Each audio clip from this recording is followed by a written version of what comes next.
Defensive tackle Chris Jones ended his holdout this week, but didn't really accomplish much with it at the end of the day, and I will explain why in this video. Also going to talk about Chris speaking with the media as he let everybody know he's happy to be back, but also that he's been keeping receipts of what's been said about him on Twitter. Kadarius Toney took accountability for the drops against the Lions. Mahomes is locked in and ready to face off against the Jags, but will Travis Kelce also be ready to go? Let's talk about all that and more, but first, how about those?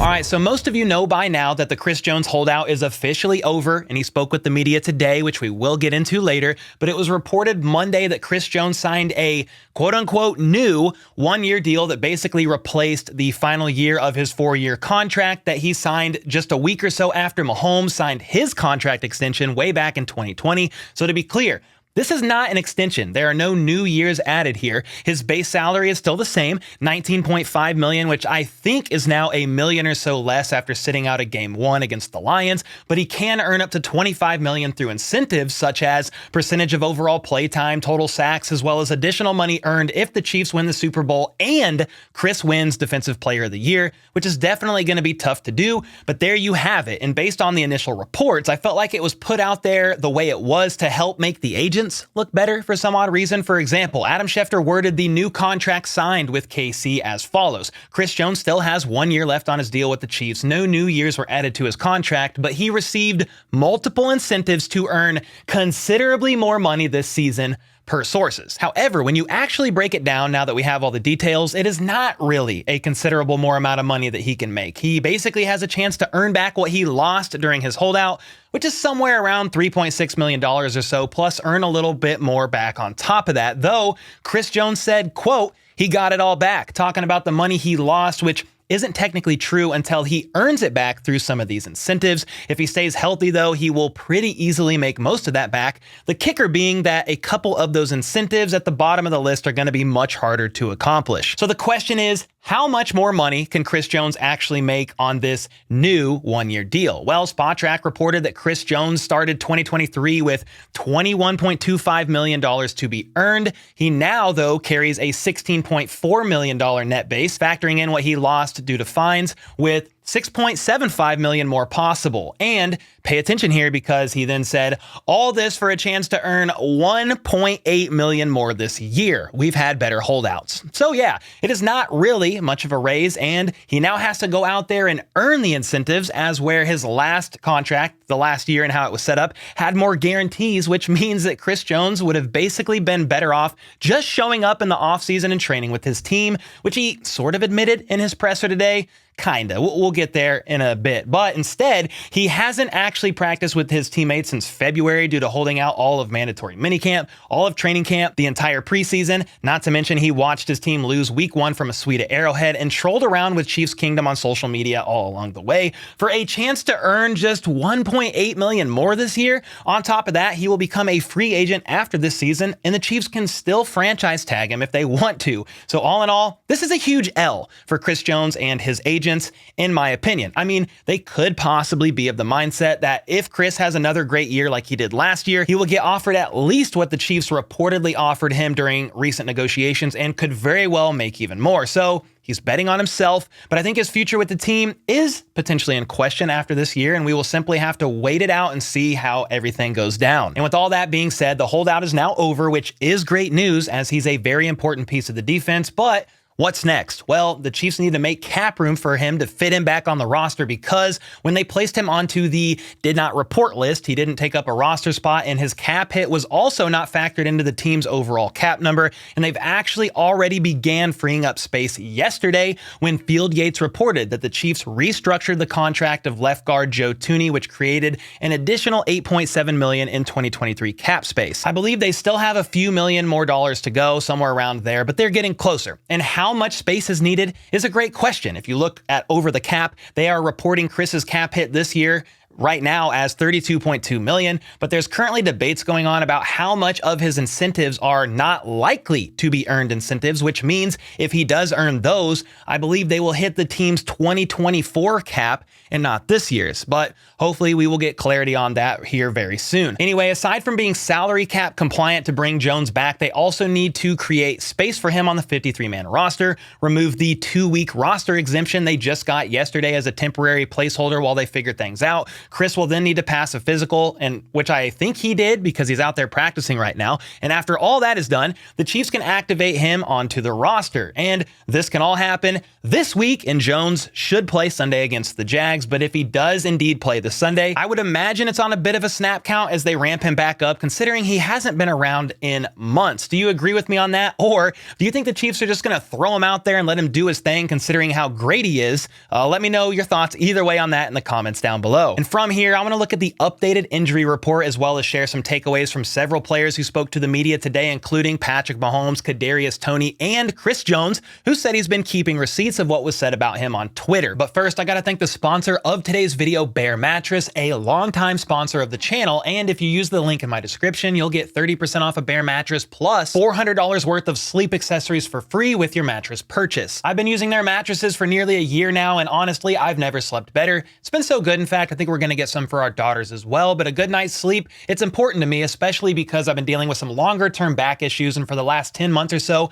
I've been sleeping fantastic. I personally am a back sleeper who likes a medium firmness in my mattress, but my wife sleeps on her stomach and prefers a mattress that is more firm, so after taking their online quiz, we were matched with the Elite Hybrid mattress that would benefit us both, and after ordering, they shipped it right to our front door, and from there, we threw our old mattress out, then took the new one into our room, unboxed it, unrolled it, and boom, we officially upgraded our sleep quality. You see, Bear's sleep recovery technology uses a Celliant-powered fabric to help you stay cool throughout the night, and all mattresses are Green Guard Gold certified, Certi Pure US certified, and Eco Fiberglass free. Trust me, it's as safe and reliable as a Mahomes to Kelce touchdown in the red zone. And just like in my experience, Bear delivers the mattress right to your door in a box with free shipping in the US and is super easy to set up yourself. Bear also has a 120-night sleep trial, so you get more than 3 months to make sure that you love it, and if you don't, they'll pick it up for you and you'll get a full refund. Plus, Bear mattresses have a lifetime warranty, and they even offer financing options and flexible payment plans, so a great night's sleep is never far away. I certainly love my quality of sleep with Bear Mattress, and I think you will too. Just go to bearmattress.com/HBTC to get 30% off a Bear Mattress plus $400 worth of sleep accessories for free with your mattress purchase. All right, next up, Kadarius Toney spoke with the media today, saying that ultimately the drops in the Lions game are on him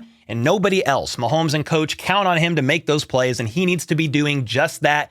No excuses. He was actually asked a couple of different things, like, what about sitting out all of training camp? Did that affect you or anything like that? And he literally said, no excuses. He also said he's putting in the work to perform out there on the field, just needs to show up when it's time and make the plays happen, but he's moving forward with it all and not dwelling on the past. And I think it's helpful to have Andy Reid and Patrick Mahomes behind him and encouraging him, because Toney mentioned that both coach and Mahomes have faith and trust in him, and he appreciates both of those guys. His convos with Andy Reid have been good ones, with coach noting that KT just needs to settle down and to be himself. Don't try to be a superhero. Just go out there and focus on making the plays as they come along. Andy mentioned to the media that Toney's pitch count may go up a bit. It all just depends on the packages they run, but he's good with them playing this week against the Jags for sure. Toney is ultimately glad to be back, saying he attacked his rehab hard to be back out there with the guys in these games, and that is his main priority, not anything in the past, even though the reporters did have a couple of questions for him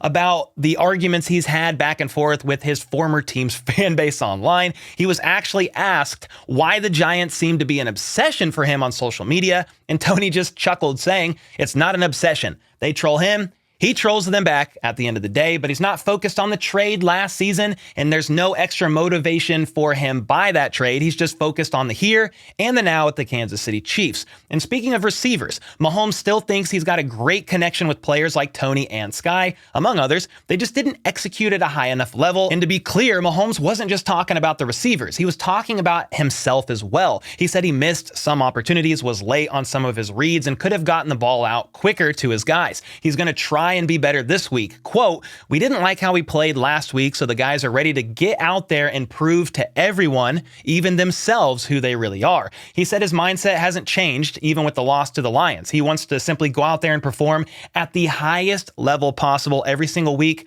that's his focus now. He also doesn't care about what other teams in the conference have been doing, including losing. I mean, he was asked about the Bills and Bengals games, I believe, but he said at the end of the day, the goal is to focus on what they can control, and that is winning each week, and that is his priority. And then the moment everyone has been waiting for, Chris Jones. Andy Reid said that it's great to have Chris back in the building. He talked with him when he got here and noted there was nothing personal going on between them. He's an important part of the team, and now that he's back, the business side of things has been tabled, and the emphasis is now on the Jags this upcoming Sunday. Andy mentioned that Chris is basically going to be day-to-day as they see how he does at practice after being gone for so long. Quote, gonna see how he is today, but I presume he will be out there playing. Patrick Mahomes is also happy to have Chris Jones back, saying they welcomed him with open arms, with arms wide open, just like that Creed song, but are now locked in on getting this win against the Jags. And that is also the mindset of Chris Jones as well. He mentioned several times in his presser that he's here with the goal to help the team win against a great opponent on Sunday, but had plenty of other interesting things to say as well.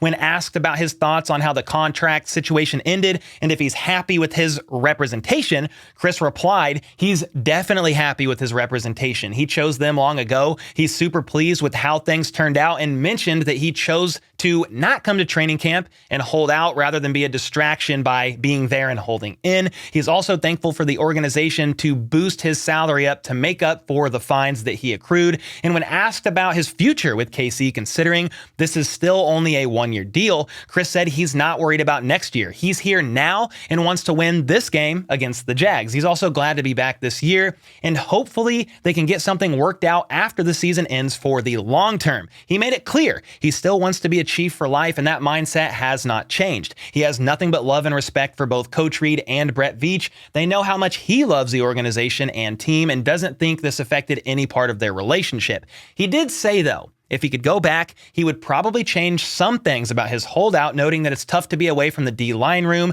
especially the new guys there, because building that chemistry is important to be successful as a group. He then said, though, he wouldn't probably change things if he could go back, after just saying he would change something. So take that for what you will, but he is grateful for how things turned out. He said Thursday's game against the Lions was a tough loss, but he was there to see that Super Bowl banner drop and support his guys. Quote, it all felt crazy being there and not playing, seeing things from the fans' point of view. And speaking of the fans, Chris complimented the passionate Kansas City fan base when asked about his experience with them online during his holdout. But he said he hopes the fans can come to terms now that he's back and, quote, they can finally have a little understanding with me. And he hopes everyone is as excited as he is to be back and getting ready for this next game. He reiterated that business is not personal, but Chris said, I did take some of the stuff y'all said about me on Twitter personal and let everybody know that he keeps receipts. Quote, I just want y'all to know I keep receipts, okay? Talking to all y'all that's been talking stuff on Twitter, I keep receipts. And while I have no idea what receipts he's been keeping, saving, and from who, it's safe to say that he has had quite possibly more interesting interactions with fans online than even Kadarius Toney has in recent months. And the last thing I'll mention here before getting into the injury report is that Chris's last question was, quote, is it important to you to be the highest paid player at your position? And he immediately responded, not at all, but did say it's important for him to be the best player at his position. And with that, Chris Jones was done with questions, and here we are. The holdout is finished, and I don't know, man. Let's just see how things look with the D-line this upcoming Sunday and worry about the future at a later time. It's certainly an interesting situation to say the least. Next up, let's talk about the injury report from today. Andy Reid noted that CEH was sick and didn't practice today, and Pete Sweeney confirmed that Clyde was the only player missing from today's media look at practice, with both Chris Jones and Travis Kelce being seen out there. There's also an awesome clip that showed Travis Kelce seeing Chris Jones for the first time as they embraced,